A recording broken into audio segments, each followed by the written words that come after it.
আচরণ।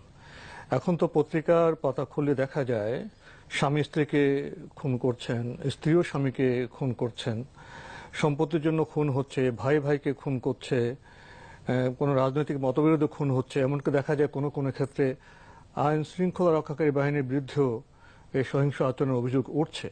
জি। তো একটি সমাজে যখন সহিংস আচরণ বেড়ে যায় তখন তো সমাজের মানুষের কর্তব্য দাঁড়ায় যে কেন এই বিষয়টি হচ্ছে, কেন সহিংসতার মাত্রা বাড়ছে। সহিংসতার মাত্রা বাড়লে তো আমরা ঘরে বাইরে সমাজে কোথাও শান্তিতে থাকতে পারবো না। জি, জি। তো এই ক্ষেত্রে এই ব্যাপারে ইসলামের দৃষ্টিভঙ্গিটা কেমন?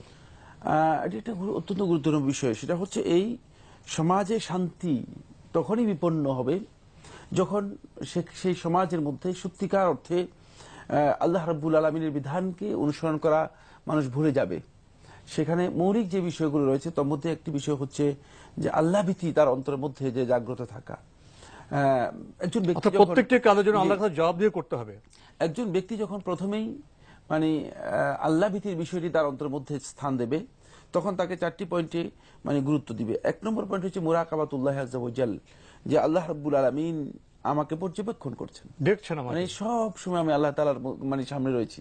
যেমন কোনো ব্যক্তি যদি তার সামনে যদি ক্যামেরা থাকে তাহলে সে ব্যক্তি তার এই ক্যামেরার সামনে থাকলে তিনি তার সকল আচরণকেই পরিশোধিত পরিমার্জিত করার চেষ্টা করেন, সবকিছু সংযত থাকে, প্রত্যেকটা সংযত থাকেন। এবং এই উপলব্ধি থাকলেই সত্যিকার অর্থে মানুষের জীবন আচরণ, মানুষের কাজ কারবার, মানুষের লেনদেন, আচার আচরণ, বক্তব্য, এমনকি তার যেগুলো মানে ব্যক্তিগত বিষয় আছে সেগুলো সংশোধিত হয়ে যাবে যে আল্লাহ সুবহানাহু ওয়া তাআলা আমাকে দেখছেন।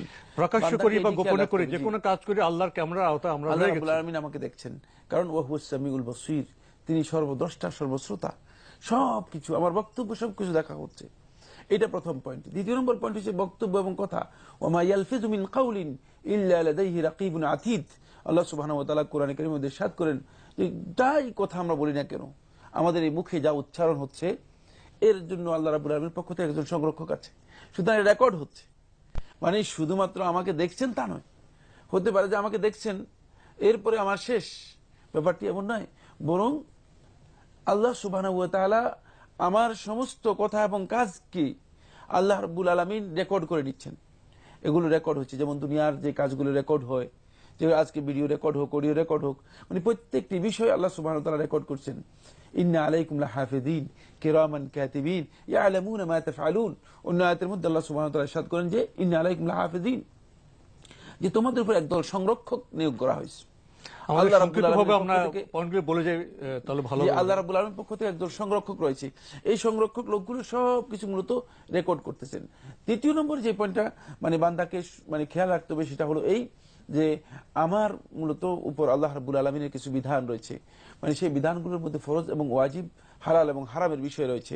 যেমন আপনার সম্পত্তি ভোগ দখলের বিধান আছে, তারপরে নরনারীর প্রতি সম্পর্ক সূত্রে বিধান আছে, পরকীয়া করা যাবে না, তবে মানুষের মতামত প্রকাশের স্বাধীনতা আছে, সেখানে অবদমন করা যাবে না। এই যে বিধানগুলো আছে এগুলো মানছি না বলে বোধহয় আমাদের সমাজে সহিংসতার মাত্রা বাড়ছে। আমরা এই বিষয়ে